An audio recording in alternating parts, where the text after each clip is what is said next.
तो गाइस स्वागत है आप सभी का अल्फा इंस्टीट्यूट के ऑफिशियल यूट्यूब चैनल में। गाइस आज हम पी ब्लॉक शुरू कर रहे हैं। पी ब्लॉक कक्षा 12 के सिलेबस में है। 15, 16, 17 और 18 के तत्व हैं वर्ग। इन सभी चीज़ों के बारे में समझेंगे। पी ब्लॉक में क्या है, कैसे कितने नंबर का पूछा जाता है, कौन से क्वेश्चन पूछे जाते हैं और इसे किस प्रकार से पढ़ना है, सब चीज़ें देखेंगे। जो अच्छी अच्छी चीज़ें हैं उसको हम बताएंगे भी, और सीधे यहाँ से क्वेश्चन आपके एग्जाम में देखने को मिलेंगे, जो चीज़ें यहाँ पर आपको बताया जाएगा। इसलिए मैं आपसे कहता हूँ कि जितनी भी नेट की ये लेक्चर्स हैं आप उसे ध्यान से देखिएगा। साथ में पेन, पेपर और पानी साथ में लेकर बैठिएगा, क्योंकि उठना ना हो। डायरेक्ट आप लोग एक ही साथ देखेंगे तो अच्छे से समझ में आ जाएगा। तो गाइस चलिए शुरू करते हैं। सबसे पहले हम लोग ये जानते हैं कि पी ब्लॉक के तत्व किसे कहते हैं। देखिए पी ब्लॉक के तत्व, हेडिंग करिएगा, पी ब्लॉक के तत्व। ठीक है, वे तत्व जिनके अंतिम इलेक्ट्रॉन पी उपकोष में जाते हैं। किस में जाते हैं? पी उपकोष में, उसे कहते हैं पी ब्लॉक के तत्व।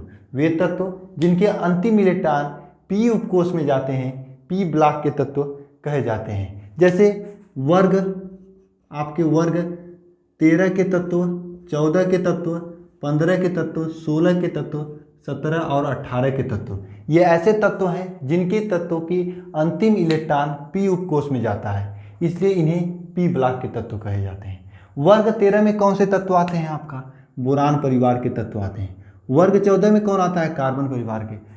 वर्ग 15 में नाइट्रोजन परिवार के। देखिए वर्ग 13 और 14 का आपके सिलेबस में नहीं है, ये कक्षा 11 के सिलेबस में था।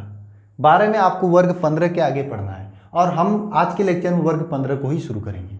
ठीक है, वर्ग 13 को नहीं पढ़ेंगे क्योंकि ये आप लोग पढ़ चुके हैं। अगर नहीं भी पढ़े हैं तो भी कोई टेंशन नहीं, वर्ग 15 से हम आपको बताएंगे, समझ में आएगा। चीज़ें वही पढ़ेंगे जो आपके एग्जाम में सीधे पूछी जाएंगी।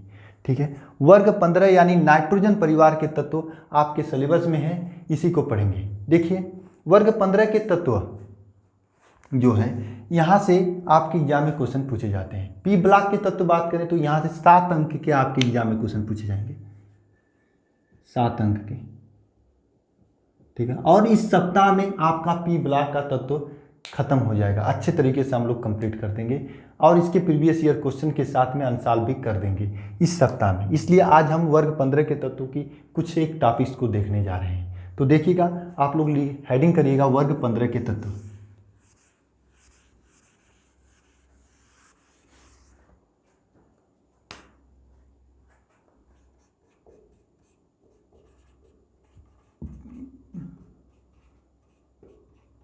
देखिए वर्ग 15 के तत्वों को नाइट्रोजन परिवार के तत्व भी कहा जाता है। वर्ग 15 के तत्व को नाइट्रोजन परिवार का तत्व भी कहा जाता है। और इसमें कौन कौन से तत्व पाए जाते हैं? नाइट्रोजन पाया जाता है, फास्फोरस, आर्सेनिक, एंटीमनी, बिस्मथ। ठीक है, nitrogen, phosphorus, arsenic, antimony, bismuth, ये 5 तत्व पाए जाते हैं वर्ग 15 में। आप लोग लिख लीजिएगा यहाँ पे, नाइट्रोजन,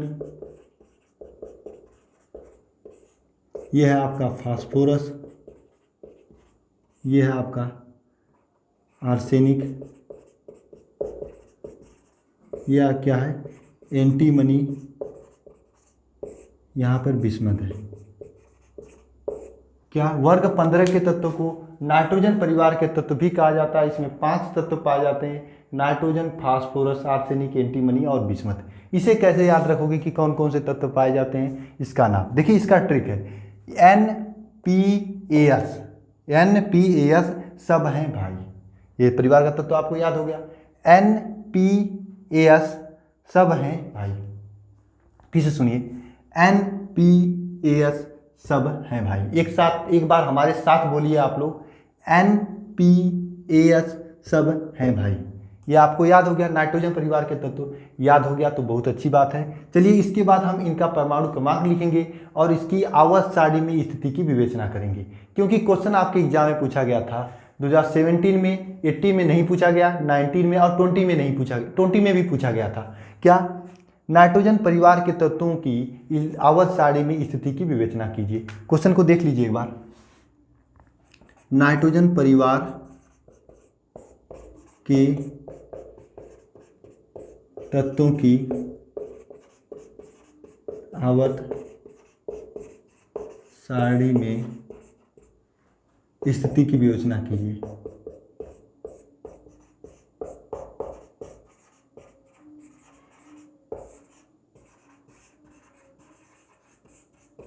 ठीक है, क्या नाइट्रोजन परिवार के तत्वों की स्थिति आवर्त सारणी में स्थिति की विवेचना कीजिए। ये क्वेश्चन आपके 2017 के और 18 में नहीं 19 और 20 में पूछा गया था। इंपॉर्टेंट क्वेश्चन है, इस बार भी पूछा जा सकता है। और सबसे बड़ी बात ये, जब भी क्वेश्चन पूछा जाएगा या तो 4 अंक में पूछा जाएगा या फिर 5 अंक में, यानी कि आज के लेक्चर से आपका 4 या 5 अंक की तैयार हो जाने वाला है। बहुत ही अच्छा ये लेक्चर होने वाली है। तो चलिए इसके आगे देखते हैं क्या होगा। इस क्वेश्चन को तैयार करते हैं। ठीक है, देखिए आवर्त सारणी में वर्ग नाइट्रोजन, फास्फोरस, एंटीमनी, बिस्मथ और एंटीमनी बिस्मथ, ये सब के सब तत्व को क्या कहा जाता है? नाइट्रोजन परिवार का तत्व कहा जाता है। नाइट्रोजन परिवार का तत्व कहा जाता है, या फिर वर्ग 15 के तत्व कहे जाते हैं।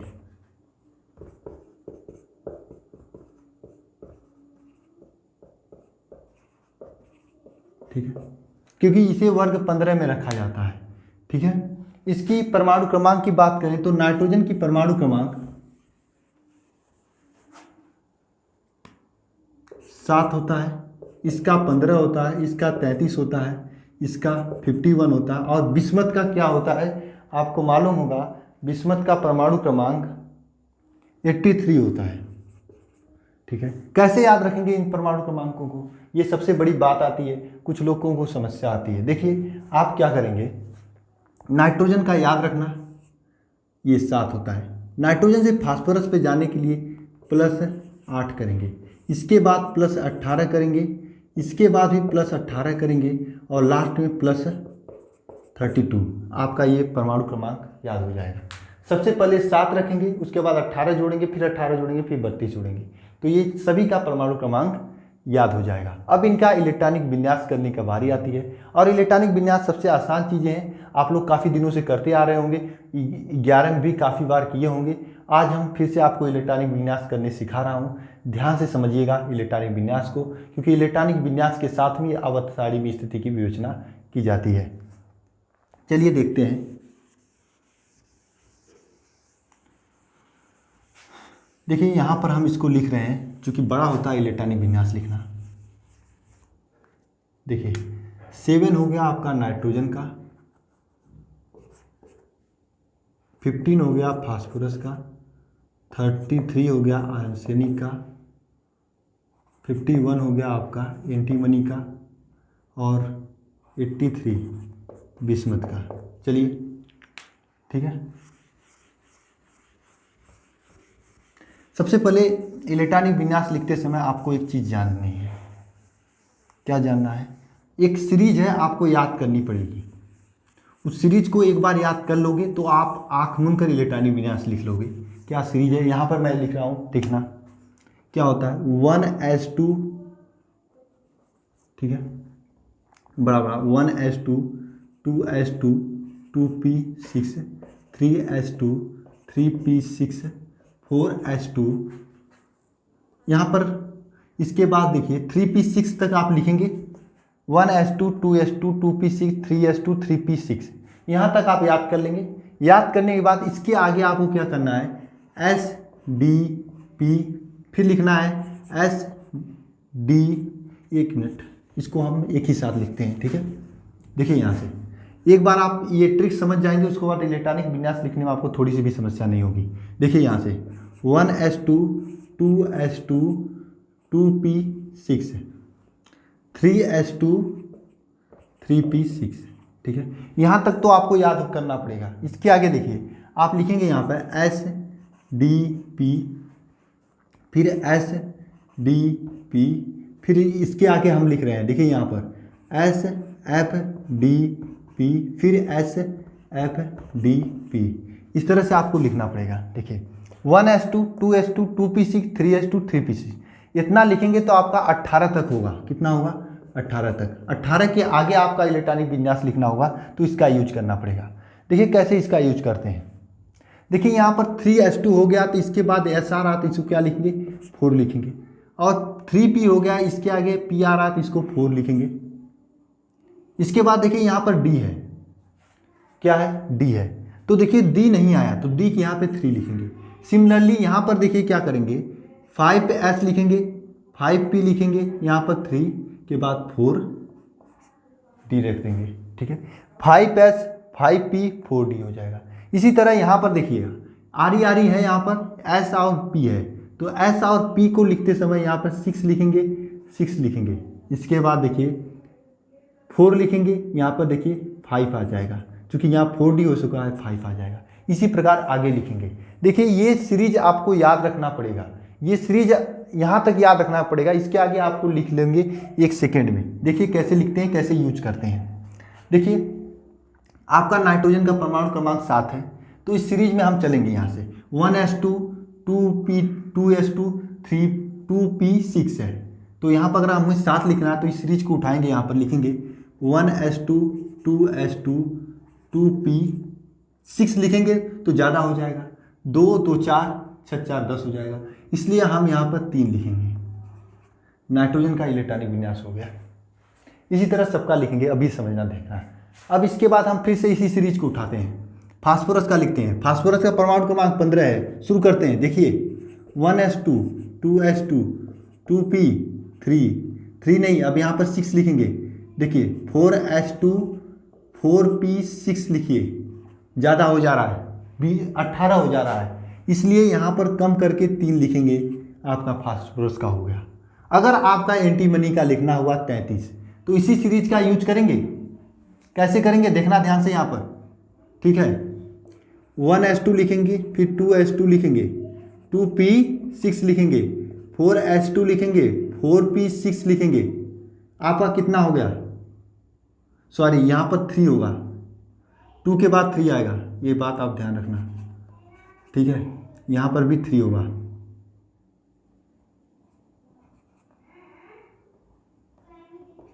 ठीक है, इसके बाद देखिए यहाँ पर सीरीज देखिए, यहाँ तक आप लिख चुके हो। ठीक है, और आपका 18 तक पहुँच चुके हो। इसके बाद देखिए 4s लिखेंगे। अब 4s में कितना होता है? 2 इलेक्ट्रॉन होता है। इसके बाद देखिए यहाँ से d उठाएंगे, 3d, d में कितना होता है? 10 होता है। यहाँ पे देखिए 4p, फिर वही 4p आ गया। 4p में अगर आप 6 लिखते हो तो 36 हो जाएगा।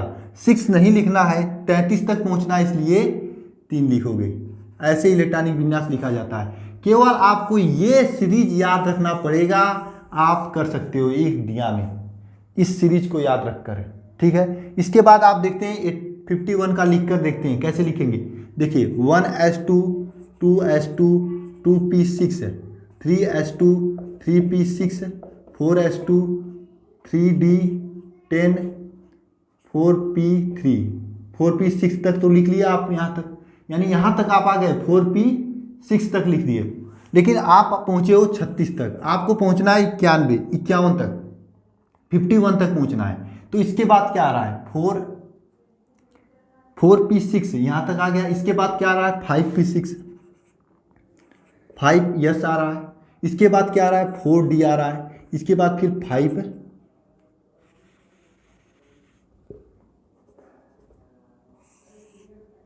5s आ रहा है।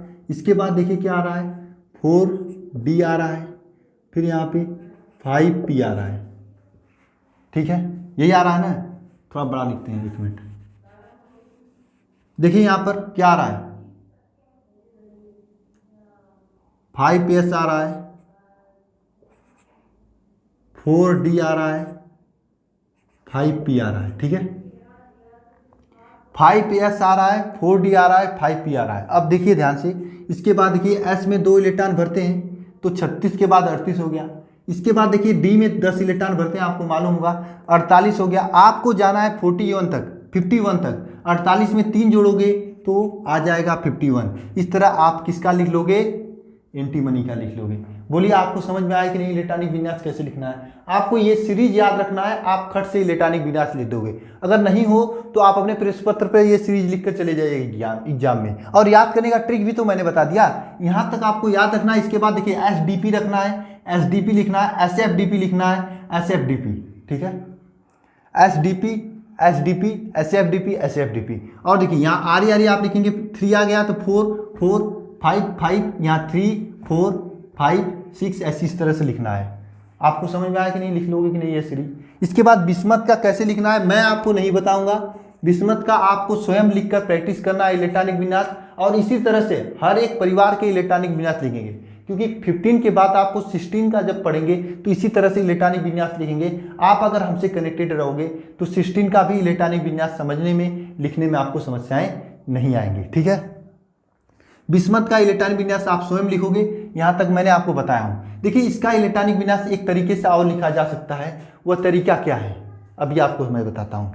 वह तरीका है आपका, इसको रफ करते हैं और इसे लिख लीजिएगा आप लोग।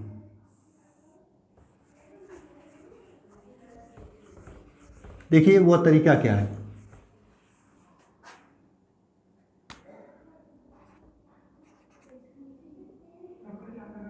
देखिए यहाँ पर इलेक्ट्रॉनिक विन्यास लिखते हैं। कैसे इलेक्ट्रॉनिक विन्यास लिखेंगे, देखिए सबसे पहले क्या है आपका 1s2 2s2 है और यहाँ पे 2p3 है, 1s2 है, 2s2 है, 2p3 है। तो 1st को हम लिख सकते हैं हीलियम को, और आगे 2s2 2p3 डायरेक्ट लिख दोगे कि नहीं। इसी प्रकार से यहाँ पर आर्गन लिखोगे, आर्गन का परमाणु क्रमांक 18 होता है। नियान यहाँ पर देखिए नियान होगा, नियान का परमाणु क्रमांक कितना होगा, नियान का परमाणु क्रमांक 10 होगा। 10 के आगे हम लोग लिखेंगे, ठीक है, 10 के आगे लिखेंगे क्या 3s2 और 3p3, 3s2 और 3p3। 2 के बाद 3 करेंगे, 3 के बाद देखिए कैसे लिखेंगे, यहां तक को आप लिख सकते हैं आर्गन। आर्गन का परमाणु क्रमांक 18 होता है, आर्गन लिखोगे। इसके आगे का ये लिख दोगे, इसके आगे क्या है 4s2 3d10 5p3, 4s2 3d10 5p3, ये आपका आर्गन का लिखोगे, ठीक है। इसके आगे देखिए एंटीमनी है। एंटीमनी का कैसे लिखोगे, एंटीमनी का लिखने के लिए आप यहाँ पर लिखना पड़ेगा, आर्गन के बाद देखिए क्रिप्टान होता है, क्रिप्टान होता है ना, क्रिप्टान होता है कि नहीं, आर्गन के बाद आपका क्रिप्टान होता है। क्रिप्टान के आगे कैसे लिखोगे इसका इलेक्ट्रॉनिक विन्यास, देखिए यहाँ पर ये 5 हो गया, 4 हो गया तो 5 वाले को लिखोगे, क्या लिखोगे 5 वाले को, क्या होगा 5 वाला 5s2 4d10 5p3। अब देखना सिमिट्री कुछ दिखाई दे रहा है आपको, क्या सिमिट्री दिखा रहा है, यहाँ पर हीलियम है, नियान है, आर्गन है और क्या है यहाँ पर क्रिप्टान है, ठीक है। हीलियम है, नियान है, आर्गन है और क्रिप्टान है, ठीक है। और आगे देखिए यहाँ पे 2s2 2p3 है, यहाँ पे 3s2 3p3 है, यहाँ 4s2 यहाँ पर 4p3 है, 5s2 5p3 है, यहाँ पर देखिए 3 है, यहाँ पर 4d है। ये आपका सिमिट्री है, यानी सभी तत्वों के लास्ट में आपका जो आ रहा है np ns2 और np3 टाइप का इलेक्ट्रॉनिक विन्यास आ रहा है। सभी तत्वों के लास्ट में ns2 np3 टाइप का इलेक्ट्रॉनिक विन्यास आ रहा है। तो नाइट्रोजन परिवार के सभी तत्वों के लास्ट में ns2 np3 टाइप का इलेक्ट्रॉनिक विन्यास होता है और इस प्रकार से इसका इलेक्ट्रॉनिक विन्यास किया जाता है। अब आपको कैसे लिखना है इसको, अगर ये वाला इलेक्ट्रॉनिक विन्यास लिखना पड़े आपके एग्जाम में, आप ये भी लिख सकते हो, ये भी लिख सकते हो, जो आपको आसानी आ रही है उसे आप लिख लीजिएगा। देखिए समझिएगा, क्योंकि ये इलेक्ट्रॉनिक विन्यास भी 15 के तत्वों के लिखे हैं। इसी प्रकार से जब 16 का लिखेंगे, 17 का लिखेंगे तो आपको याद हो जाएगा, समझ में आ जाएगा, प्रैक्टिस में हो जाएगी। इसलिए परेशान मत होना अगर याद नहीं हो रहा है तो। इसे लिखने के लिए आपको लिखने का तरीका यही है, देखिए 7 तरीका मैं बता रहा हूँ। आप लिखना हे नानी आराम कर एक्सेंट जिंदा रहेगी, ठीक है। इस तरह से आप लिख लेना इस तत्व की सभी का एक ही साथ।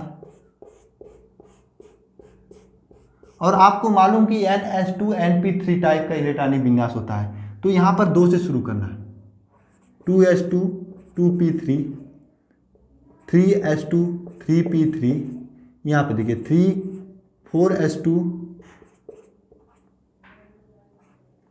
4p3, 5s2 5p3, इसी प्रकार से लिखते जाना। यहाँ पर देखिए 4 है तो यहाँ पे 3d लिखना पड़ेगा, 3d10, यहाँ पे 5 है तो यहाँ 4d10 लिखना पड़ेगा। और ये आपका इलेक्ट्रॉनिक विन्यास किसका हो गया, नाइट्रोजन का हो गया, 7 हो गया। ये न आपका किसका हो गया, फास्फोरस का हो गया, जिसका आपका 15 परमाणु क्रमांक होता है। ये आर्गन का है तो ये आर्गन का मतलब ये आर्सेनिक है, आर्सेनिक का कितना 33 हो गया। और यहाँ पर देखिए ये आप क्रिप्टान है तो क्रिप्टान को आप लोग लिखोगे क्या, Sb एंटीमनी, जिसका 51 होगा इलेक्ट्रॉनिक विन्यास। ठीक है, इसी तरह यहाँ पर बिस्मथ है, बिस्मथ का आपको अपने से लिखकर प्रैक्टिस करना है। 83 होता है ना बिस्मथ का, 83 हो गया। ठीक है, इस प्रकार से आप इलेक्ट्रॉनिक विन्यास लिख सकते हो। बहुत ही 7 तरीका है। तो इलेक्ट्रॉनिक विन्यास के नाइट्रोजन परिवार के सभी तत्वों को क्या कहा जाता है, वर्ग 15 के तत्वों को नाइट्रोजन परिवार कहा जाता है। और इसका सामान्य इलेक्ट्रॉनिक विन्यास क्या होता है, 1s2np3 होता है। मैं उम्मीद करता हूं कि इलेक्ट्रॉनिक विन्यास करने आपको सीखे होंगे, बहुत ही अच्छे तरीके से सीखे होंगे, समझ में आया होगा। कुछ समस्याएं हैं तो कमेंट बॉक्स में लिखना और मैं अगले लेक्चर में उसे क्लियर कर दूंगा। ठीक है, या फिर व्हाट्सएप करना, मैं आपको बता दूंगा। इसके आगे देखिए क्या होता है, इलेक्ट्रॉनिक विन्यास अगर आप लिख लिए हैं तो इसके आगे लिखिएगा। इलेक्ट्रॉनिक विन्यास आप हेडिंग डाले हैं वर्ग 15 के तत्वों की, उसके आगे आप लोग लिखिएगा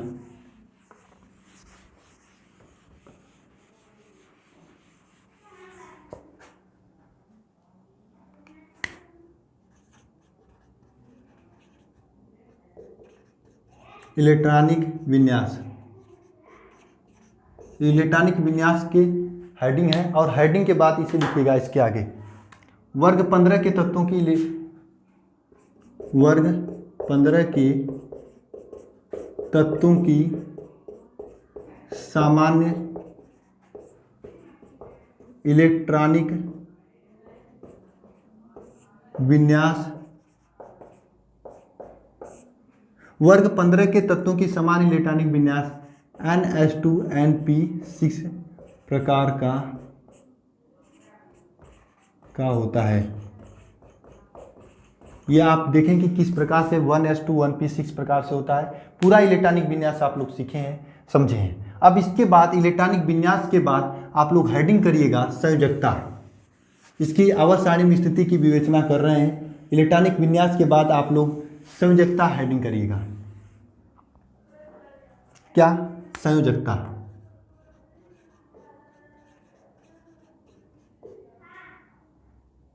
क्या होता है संयोजकता, जरा बताइए कमेंट बॉक्स में लिखकर। आप लोग 11 में पढ़े होंगे कि संयोजकता क्या होता है ना। चलिए मैं बता रहा हूँ संयोजकता कैसा होता है इलेक्ट्रॉनिक विन्यास में। देखिए जो वर्ग 15 की संयोजकता, वर्ग 15 के तत्वों की संयोजकता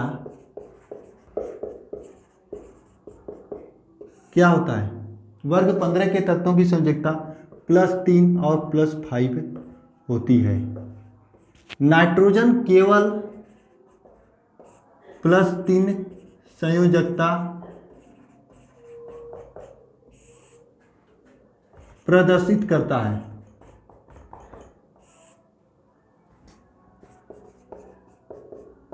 नाइट्रोजन केवल +3 संयोजकता प्रदर्शित करता है। क्या होता है इसकी, +3 और +5 होता है, जिसमें नाइट्रोजन केवल +3 संयोजकता प्रदर्शित करता है। वर्ग 15 के तत्वों की संयोजकता +3 और +5 होता है, जिसमें नाइट्रोजन केवल +3 संयोजकता प्रदर्शित करता है। नाइट्रोजन आपका केवल NH3 बनाएगा,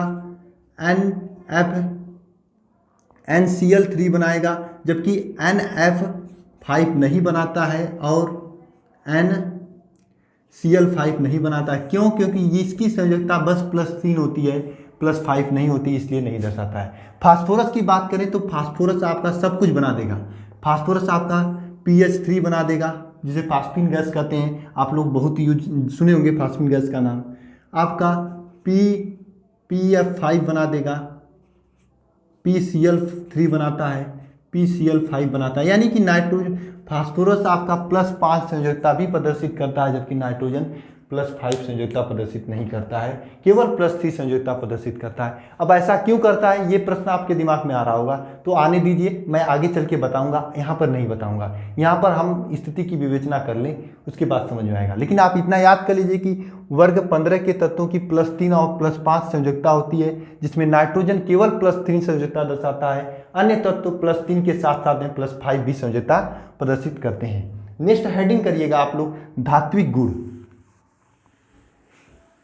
क्या? धात्विक गुण हेडिंग करिएगा आप लोग।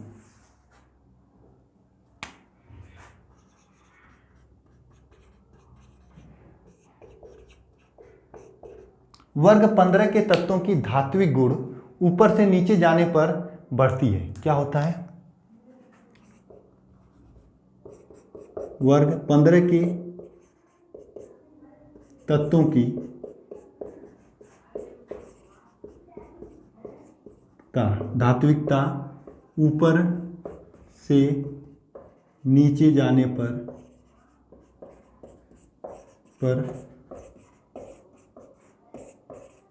बढ़ती है। वर्ग 15 के तत्वों की धात्विकता ऊपर से नीचे जाने पर, वर्ग में ऊपर से नीचे जाने पर बढ़ती है। मतलब अगर आप नाइट्रोजन की बात करें तो नाइट्रोजन क्या होता है? अधातु होता है। इसके बाद फास्फोरस की बात करें तो फास्फोरस भी अधातु होता है।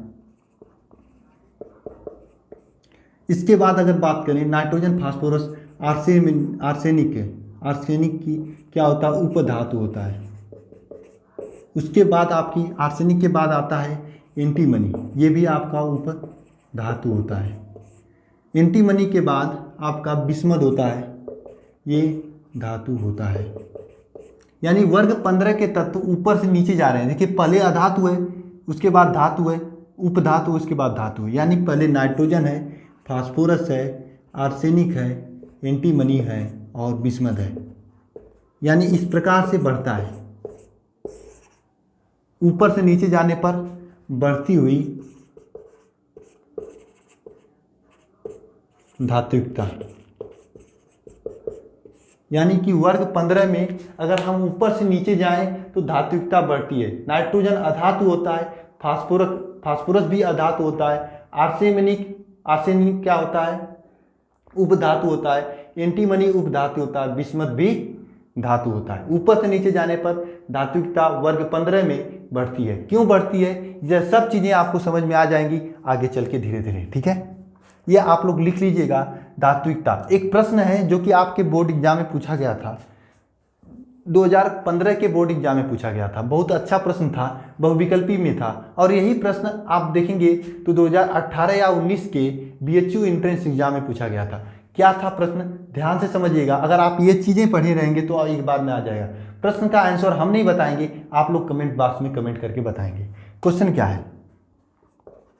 निम्न तत्वों में से कौन उपधातु है? निम्न तत्वों में से कौन उपधातु है? 4 ऑप्शन आपके सामने कौन कौन से हैं? सबसे पहला ऑप्शन उसमें दिया था नाइट्रोजन दिया था, दूसरा ऑप्शन दिया था आपका, दूसरा ऑप्शन एंटीमनी था, तीसरा ऑप्शन था आपका बिस्मथ और चौथा ऑप्शन था आपका फास्फोरस। ये आपकी 2015 के बोर्ड एग्जाम में और BHU एंट्रेंस एग्जाम में 2017 में पूछा गया था। एक मिनट, हाँ 2017 में ही पूछा गया था। अब बताइए इस क्वेश्चन का सही जवाब क्या होगा? ऑप्शन आपके सामने है, क्वेश्चन आपके सामने है, आप ये कमेंट बॉक्स में लिखकर मुझे बताएंगे। हम आगे चलते हैं, ठीक है। ये धात्विकता के बाद आप लोग हेडिंग करिएगा, धात्विकता के बाद आप लोग हेडिंग करिएगा,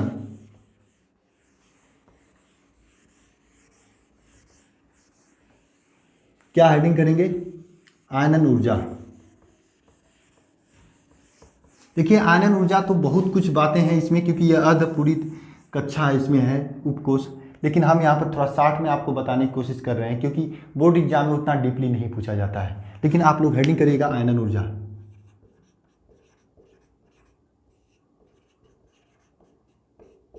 आयनाइजेशन एनर्जी इंग्लिश में कहा जाता है इसे, ठीक है। आयनन ऊर्जा क्या है? आपको मालूम होगा आयनन ऊर्जा क्या है, आयनन ऊर्जा किसे कहते हैं, ये लोग 11 में आप लोग पढ़े होंगे। लेकिन यहाँ पर आयनन ऊर्जा की बात करते हैं तो लिखिएगा वर्ग 15 के तत्वों की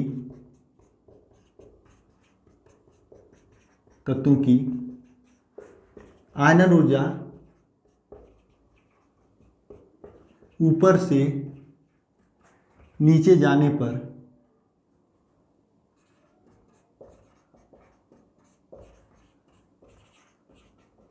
घटती है, सामान्यतया घटती है। वर्ग 15 के तत्वों की आयनन ऊर्जा अगर ऊपर से नीचे जाए तो क्या होती है, घटती है।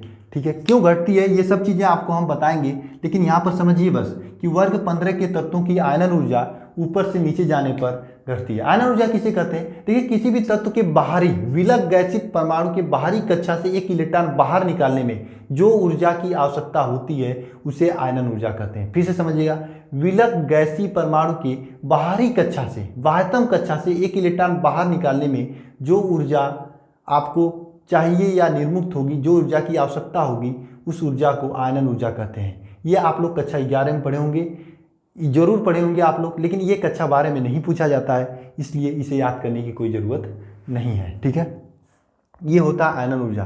ठीक है, आयनन ऊर्जा ऊपर से नीचे जाने पर क्या होता है, घटती है। आकार बढ़ने के साथ साथ आयनन ऊर्जा ऊपर से नीचे जाने पर वर्ग 15 के तत्वों की घटती है। तो आप कैसे लिखेंगे, देखिए नाइट्रोजन है, फास्फोरस है, आर्सेनिक है, एंटीमनी है और बिस्मथ है।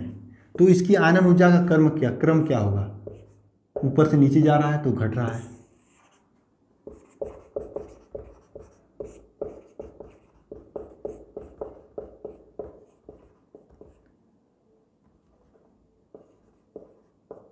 ठीक है, ऊपर से नीचे जाते हुए घट रही है, ये तो आयनन ऊर्जा का क्रम हो गया।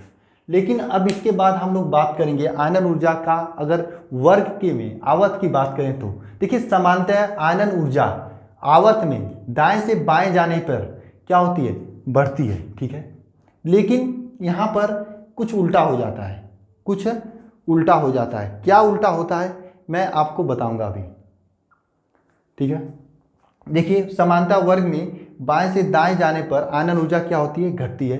कुछ उल्टा यहाँ पर होता है, उसको हम बताएंगे, बढ़ती है। यहाँ पर क्या उल्टा होगा मैं आपको अभी बताऊंगा। देखिए चूंकि ये तत्व जो होते हैं यह NH2 और NP3 टाइप के तत्व होते हैं, यानी इस तत्वों में अर्धपूरित होता है। जैसे आपका 15 है, 15 के बाद 16 होता है, इधर क्या होता है 14 होता है। तो 14 को अगर इलेक्ट्रॉनिक विन्यास देखेंगे तो 1s2 NP2 टाइप का होगा, यहाँ पर 1s2 1NP3 टाइप का और NH2 NP6 टाइप का, 4 टाइप का। क्योंकि ये अर्धपूरित हैं। अर्धपूरित कक्षा में से अगर मान लीजिए आपके पास 3 कक्षक हैं, क्योंकि पी कक्षा में 3 कक्षक होते हैं, 3 कक्षा होते हैं, 3 कक्षा में 3 इलेक्ट्रॉन अच्छे से सोए हैं और इसमें से एक इलेक्ट्रॉन बाहर निकालना चाहते हैं तो ये आराम से नहीं निकलेगा ना। क्यों नहीं निकलेगा, क्योंकि ये आराम से हैं, अर्धपूरित हैं। इसी तरह अगर पूर्ण पूरित हो जाएंगे, पूरी भर जाएंगे, ये कक्षा पूरा, यहाँ पे 6 के 6 इलेक्ट्रॉन भर जाएगा, तब पर भी इलेक्ट्रॉन आराम से नहीं निकाल सकते हो।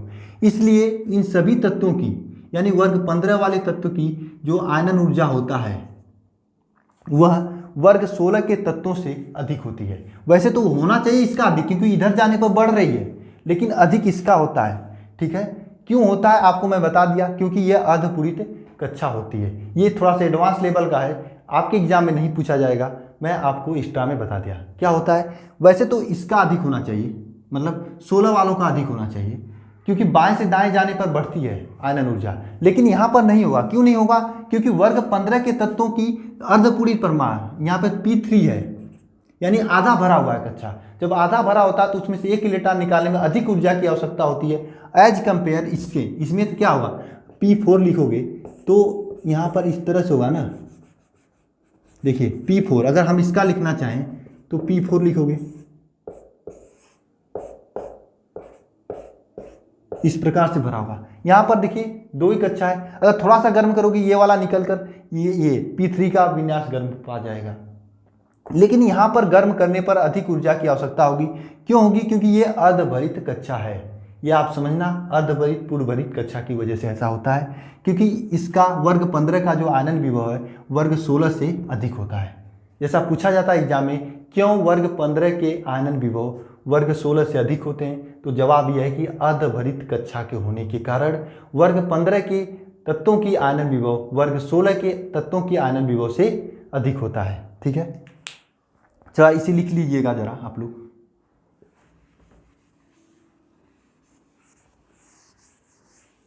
लिखिएगा यहाँ पे P3 विन्यास के कारण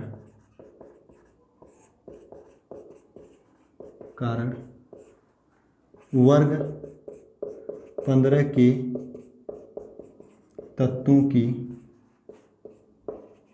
आयनन ऊर्जा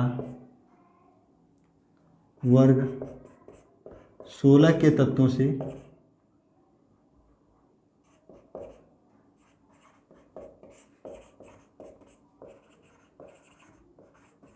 अधिक होता है।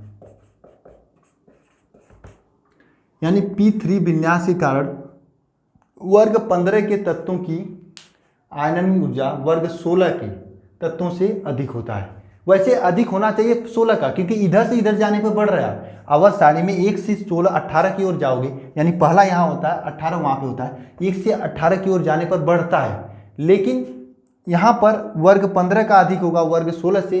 क्यों अधिक होगा? क्योंकि अर्धपूरित पर यहाँ पर आपका P3 विन्यास है, मतलब अर्धभरित है। यहाँ पर आपका P4 विन्यास है, यह अर्धभरित नहीं है।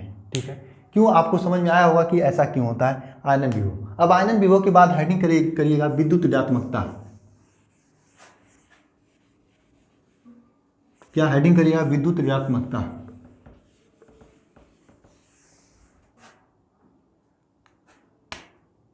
इलेक्ट्रोनेगेटिविटी इंग्लिश में कहा जाता है।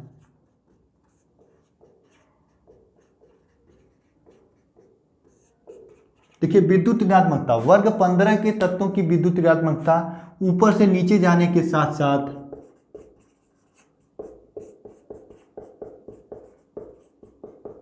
क्या होती है? घटती है। वर्ग 15 के तत्वों की विद्युत ऋणात्मकता ऊपर से नीचे जाने के साथ साथ क्या होती है?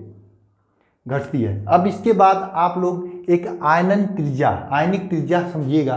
क्या होता है आयनिक त्रिज्या? देखिए, इसके बाद हेडिंग डालिएगा आयनिक त्रिज्या।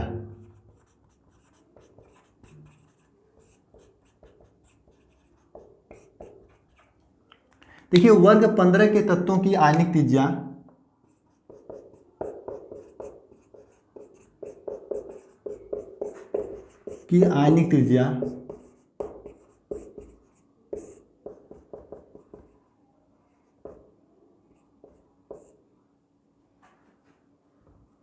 ऊपर से नीचे जाने पर बढ़ती है। देखिए, 60 में देखना है यहाँ पे जरा। देखिए, आयनिक त्रिज्या एक आयनन ऊर्जा आप पढ़े हैं। 3 चीजें पढ़े हैं आप लोग, विद्युत ऋणात्मकता, आयनिक त्रिज्या, आयनन ऊर्जा, एक धात्विकता गुण। ये 4 चीजें आप लोग पढ़े हैं अभी। देखिए, अगर आप बात करें विद्युत ऋणात्मकता की, आयनन ऊर्जा की, धात्विकता की। देखिए, धात्विकता, विद्युत ऋणात्मकता और आयनन ऊर्जा, ये दोनों ऊपर से नीचे जाने पर घटती है। लेकिन ये आयनिक त्रिज्या ऊपर से नीचे जाने पर बढ़ती है। आप समझ सकते हैं, अगर ऊपर नाइट्रोजन है, नाइट्रोजन का 7 परमाणु क्रमांक होता है, नीचे जाने पर आपका 83 होता है। आपका किसका? ये 83 होता है आपका, ये बिस्मथ का 83 होता है, बिस्मथ का। तो ऊपर से नीचे जाने बिस्मथ बड़ा होगा तो त्रिज्या इसकी बड़ी होगी ना। गोल अगर परमाणु है तो त्रिज्या बड़ी होगी, इसीलिए त्रिज्या, आयनिक त्रिज्या ऊपर से नीचे जाने पर बढ़ती है। यहाँ पर विद्युत ऋणात्मकता ऊपर से नीचे जाने पर घटती है और आयनन विभव भी ऊपर से नीचे जाने पर घटती है। और धात्विकता की बात करें तो ऊपर से नीचे जाने पर धात्विकता क्या होता है? बढ़ती है। जैसे आपकी बात करें, नाइट्रोजन क्या होता है? अधातु होता है। फास्फोरस अधातु होता है। आर्सेनिक क्या होता है? उपधातु। एंटीमनी उपधातु। और बिस्मथ धातु होता है। ये भी ऊपर से नीचे जाने पर बढ़ती है। क्या? धात्विकता। ये धात्विकता हो गया। ठीक है, अब इसके बाद हम लोग इसका रासायनिक गुणधर्म पढ़ेंगे, और जो कि आज का लास्ट है। अभी तक जो लोग देख रहे हैं समझ लीजिए उनका 4 से 5 अंक का तैयारी हो चुका है, क्योंकि बोर्ड एग्जाम में यहाँ से सीधे क्वेश्चन देखने को मिलेंगे। अब हेडिंग करिएगा आप लोग, क्या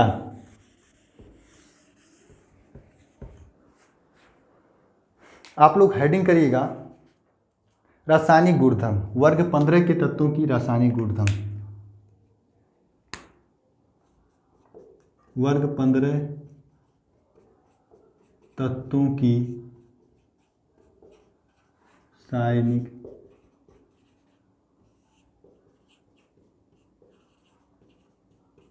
गुणधर्म, यानी रासायनिक गुणधर्म क्या है। अब देखिए यहाँ से क्वेश्चन सीधे आपके कॉम्पिटिटिव एग्जाम से लेकर हर एक एग्जाम में पूछा जाता है और इसे सीधे आप लोग समझ लीजिएगा। देखिए रासायनिक गुणधर्म क्या है। सबसे पहले हाइड्रोजन के साथ क्रियाशीलता या हाइड्राइडों की प्रकृति।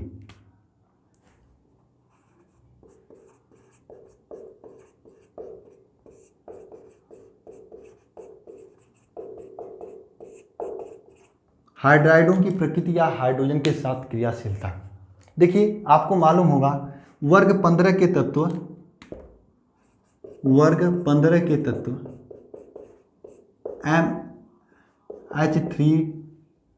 MH3 प्रकार के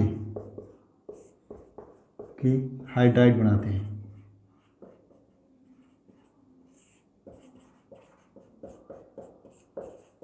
वर्ग 15 के तत्व MH3 टाइप के या MH3 प्रकार के हाइड्राइड बनाते हैं। जैसे आपका नाइट्रोजन क्या बनाता है, NH3 जिसे अमोनिया कहते हैं, फास्फोरस PH3 जिसे फास्फिन कहते हैं, आर्सेनिक ASH3 जिसे क्या कहते हैं, आप लोग कमेंट बॉक्स में लिख कर बताइएगा। एंटीमनी इसी प्रकार बिस्मथ ये बनाता है। ठीक है, MH3 टाइप के हाइड्राइड बनाते हैं। अब इनके हाइड्राइडों का तापीय अस्थायित्व तो पढ़ेंगे। क्वेश्चन पूछता है आपके एग्जाम में इसमें से कौन अधिक तापीय अस्थायित्व है, यानी किसे ताप गर्म करने पर अधिक अस्थायी होता है। और ये क्वेश्चन भर भर के आपके एग्जाम में पूछा गया है। मैं अभी क्वेश्चन कराऊंगा कि कौन कौन से कैसे कैसे क्वेश्चन आपके एग्जाम में कब कब पूछा गया है, कब कब इंट्रेंस एग्जाम में पूछा गया है। ठीक है, सबसे पहले लिखेंगे हाइड्राइडों की तापीय अस्थायित्व, हेडिंग करेंगे हाइड्राइडों की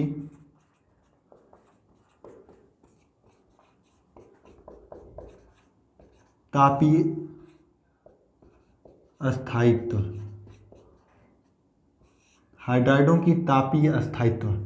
ठीक है, क्या हाइड्राइडों की तापीय अस्थायित्व कैसा होता है। तापीय अस्थायित्व देखिए MH3 प्रकार के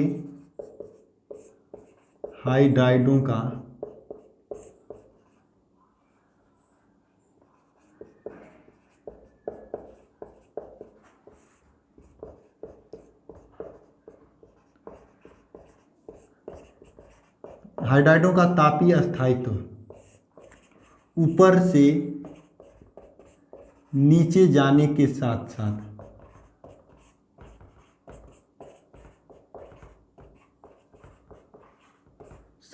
क्या होता है, ऊपर से नीचे जाने के साथ साथ हाइड्राइडों की तापीय अस्थायित्व क्या होता है, घटती है। ठीक है, सबसे अधिक अस्थायी आपका नाइट्रोजन होता है, उसके बाद आपका फास्फिन होता है, फास्फिन के बाद ASH3 होता है। अस्थायित्व क्या होता है, घटती है। और यही पॉइंट से काफ़ी बार क्वेश्चन पूछा गया था। आप ऐसे लिख सकते हैं NH3 PH3 ASH3 SBH3 और क्या है BiH3। ये आपके तत्व हाइड्राइड हैं और इनकी तापीय अस्थायित्व का क्रम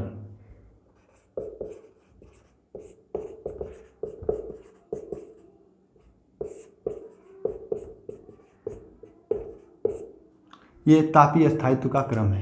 ये हाइड्राइडों की तापीय अस्थायित्व ऊपर से नीचे जाने के साथ साथ पहले तो MH3 टाइप के हाइड्राइड बनाते हैं और इनका अस्थायी की बात करें तो सबसे अधिक अस्थायी अमोनिया होती है। आप लोग अमोनिया जानते हैं कई जगह मिलता है, कहाँ कहाँ अमोनिया मिलता है ये आप कमेंट बॉक्स में लिखकर बताएंगे हमें। ये देखिए फास्फिन है और ये देखिए इस तरह से तापीय अस्थायित्व ऊपर से नीचे जाने पर घटती है। और यहाँ से अगर बात करें बोर्ड एग्जाम में क्वेश्चन कैसे पूछा जाता है, देखिए अगर आप बताएं ये 2018 के बोर्ड एग्जाम में ये क्वेश्चन पूछा गया था। मैं लिख कर बता रहा हूँ यहाँ पे कि PH3 और NH3 में कौन अधिक अस्थायी है। ये कब पूछा गया था? 2018 में। कब पूछा गया था? 2018 में। और बात करें 2019 के बोर्ड एग्जाम में एक बहुविकल्पी टाइप का क्वेश्चन पूछा गया था। क्या क्वेश्चन पूछा गया था? यहाँ पर लिखते हैं हम, या नीचे ही लिखते हैं यहाँ पर, निम्न में से कौन अधिक अस्थायी है। क्या? PH3, NH3, ASH3, BiSH3।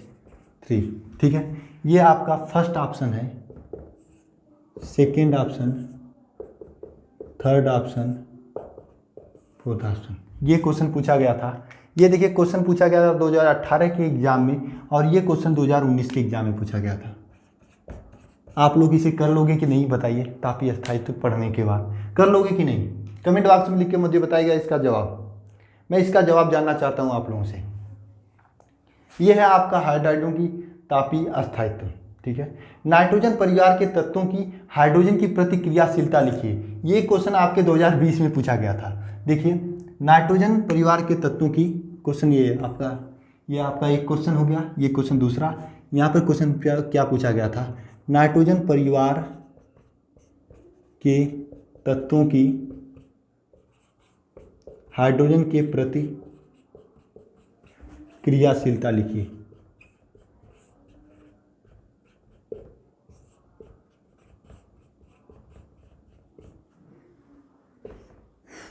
कर लोगे कि नहीं? ये पहला क्वेश्चन, ये दूसरा क्वेश्चन, ये तीसरा क्वेश्चन, ये 2020 में पूछा गया। अब बताइए इस प्रश्न से, ये छोटे से टॉपिक से आपके कितने क्वेश्चन बचे हैं? जो लोग लेक्चर देख रहे होंगे इन सभी क्वेश्चन को सीधे आप लोग कर सकते हो। कोई समस्या नहीं आनी चाहिए इन सभी क्वेश्चंस को करने में। ये एकदम सीधे सीधे आप लोग कर सकते हो, इन सभी का जवाब दे सकते हो। और अगर आप चाहते हैं कि आपके बोर्ड एग्जाम में अच्छा परसेंटेज आए तो इन सभी का क्वेश्चन का जवाब आप अपने फेयर कॉपी जो हमारा नोट्स बना रहे हैं उस पर जरूर लिखिएगा, क्योंकि जब आप लोग रिवीजन करोगे इसका तब आप सीधे क्वेश्चन आपके दिमाग में आ जाएगा। आपको अनसाल पलटने की ज़रूरत नहीं होगी। बहुत ही मेहनत से ये सब चीज़ें की जा रही हैं। आप लोग लाइक करना मत भूलिएगा वीडियो को।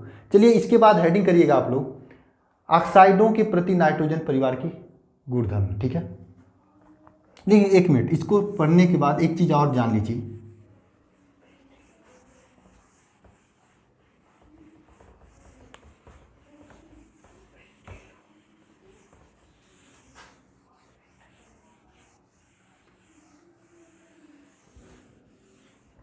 गाइस ऐसा करते हैं, आज के वीडियो में बस इतना ही करते हैं। इसके बाद हम नेक्स्ट आगे जो है, जो बची हुई टॉपिक्स इसको कंप्लीट करेंगे कल के 6 बजे के वीडियो में। ठीक है, कल हम लोग 6 बजे फिर से मिलेंगे। इसके बाद आज सुबह यानी कल के सुबह जो होने वाला है उसमें आपको 6 इंपॉर्टेंट क्वेश्चंस मिलेगा। उन इंपॉर्टेंट क्वेश्चंस का भी आपको करना पड़ेगा, जो शाम को फिर 6 बजे उसका सलूशन कराएंगे आपको। स्ट्रेटजी तो वीडियो देखे होंगे कि किस प्रकार से हम लोग तैयारी करने वाले हैं बोर्ड एग्जाम 2021 के लिए। तो अभी तक अगर आप वीडियो देखें तो वीडियो को लाइक करिएगा, अपने दोस्तों के बीच में शेयर करिएगा, क्योंकि आज से आप लोगों की पढ़ाई का शुरू हो चुका है। आज 70 दिन हो चुके। आज से 70 दिन के बाद आपका पूरा सिलेबस कंप्लीट हो जाएगा। आज से स्टार्ट हो चुके हैं। नाइट्रोजन परिवार में अब 2 चीज़ें बची हैं, अमोनिया कैसे बनती है, हैबर विधि, और साथ में इसके बाद नाइट्रिक अम्ल वाला। ये 2 चीज़ें एक अगले लेक्चर में हो जाएंगी, क्योंकि उसमें रिएक्शंस हैं। रिएक्शन याद करने वाली चीज़ होती है, उसमें ज़्यादा समझाने की चीज़ें नहीं होती है। आपको ट्रिक बताऊंगा, आपको याद हो जाएगा। इसमें थोड़ा इलेक्ट्रॉनिक विन्यास वगैरह सब चीज़ें समझानी थी, इसलिए थोड़ा सा समस्याएं आ रही थी। लेकिन आपको समझ में आ चुका है कि नहीं, ये कमेंट बॉक्स में लिख कर बताएंगे। अब ज़्यादा चीज़ें नहीं बची हुई हैं। चलिए मिलते हैं नेक्स्ट वीडियो में। वीडियो देखने के लिए धन्यवाद।